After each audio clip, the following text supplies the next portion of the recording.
Hello friends, welcome back to our channel Nisha's diary world. இன்றைக்கி நம்ம சேனலில் ரொம்பவுமே ஹெல்த்தியான ஒரு ஸ்நாக்ஸ் ரெசிபி தான் பார்க்க போகிறோம்.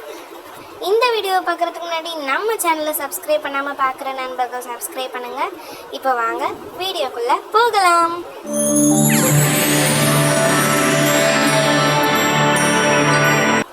இந்த ரெசிபி செய்கிறதுக்கு நான் தட்டைப்பயிறு எடுத்திருக்கேன் ஃப்ரெண்ட்ஸ். இதை நம்ம வாஷ் பண்ணி ஊற வச்சு எடுத்துக்கிறணும். ஆனால் நான் இப்போ ஊற வைக்கலை. ஊற வைக்காமல் எப்படி செய்கிறதுன்னு தான் காமிச்சிருக்கேன். இதை நான் வாஷ் பண்ணிவிட்டு குக்கரில் போட்டுக்கிறேன் ஃப்ரெண்ட்ஸ். குக்கரில் போட்டுட்டு இந்த பயிர் முழுகிற அளவுக்கு நம்ம தண்ணி சேர்த்துக்கலாம். இல்லை அதுக்கு கொஞ்சம் கூட நீங்கள் சேர்த்துக்கோங்க. இப்போ பாருங்கள், இந்த மாதிரி நான் முழுகிற அளவுக்கு நான் தண்ணி சேர்த்துருக்கேன்.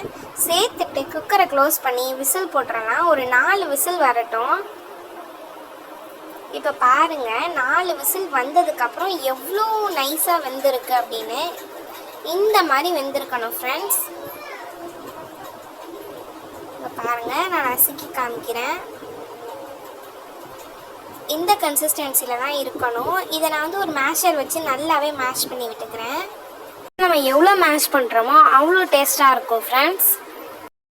இப்போ பாருங்கள் ஃப்ரெண்ட்ஸ், இந்த அளவுக்கு நல்லாவே மசிஞ்சிருக்கணும். இந்த கன்சிஸ்டன்சியில் இருக்கணும். இது பார்க்க அப்படியே சாக்லேட் ப்ரௌன் கலரில் இருக்கும். ரொம்ப டேஸ்ட்டாகவும் இருக்கும். இது குழந்தைங்களுக்கு ரொம்ப ஹெல்த்தியும் கூட. இப்போ இதில் நான் நாட்டு சர்க்கரை சேர்த்துக்கிறேன். உங்கள்கிட்ட நாட்டு சர்க்கரை இல்லை அப்படின்னா ஜீனி கூட நீங்கள் சேர்த்துக்கலாம். இல்லை வெல்லம் இருக்குது அப்படின்னாலும் சேர்த்துக்கோங்க. நல்லா பொடி பண்ணி சேர்த்துக்கோங்க. நான் நாட்டு சர்க்கரை 1 ஸ்பூன் போட்டுக்கிறேன். அதுக்கப்புறம் தேங்காய் துருவி வச்சுருக்கேன், அதுவும் நான் இதில் சேர்த்துக்கிறேன் ஃப்ரெண்ட்ஸ். சேர்த்து நல்லா மிக்ஸ் பண்ணி விட்டுக்கலாம். இப்போ இதில் ஒரு டேஸ்ட்டுக்காண்டி நான் கொஞ்சமாக ஒரு பிஞ்ச் போல் உப்பு போட்டுக்கிறேன். இது இனிப்பை நல்லாவே தூக்கி காட்டும். இது இப்போ நல்லா இந்த மாதிரி மிக்ஸ் பண்ணி எடுத்துக்கலாம் ஃப்ரெண்ட்ஸ். இது ரொம்ப டேஸ்ட்டாக இருக்கும் ஃப்ரெண்ட்ஸ். இது நீங்கள் தட்டைப்பயிரில் செஞ்சீங்க அப்படின்னு சொன்னால் யாருமே நம்ப மாட்டாங்க. ரொம்ப ஹெல்த்தியும் கூட. இப்படி ஒரு உருண்டையாக வச்சு நீங்கள் கொடுத்தீங்கன்னா சட்டுன்னு காலி ஆகிடும். சாக்லேட் மாதிரி தான் இருக்கும், ஆனால் ரொம்ப ஹெல்த்தியும் கூட ஃப்ரெண்ட்ஸ். இந்த வீடியோ உங்களுக்கு பிடிச்சிருந்தா லைக் பண்ணுங்கள், ஷேர் பண்ணுங்கள், மறக்காமல் சப்ஸ்கிரைப் பண்ணுங்கள். நம்ம நெக்ஸ்ட் வீடியோவில் பார்க்கலாம். அது வரைக்கும் பாய்.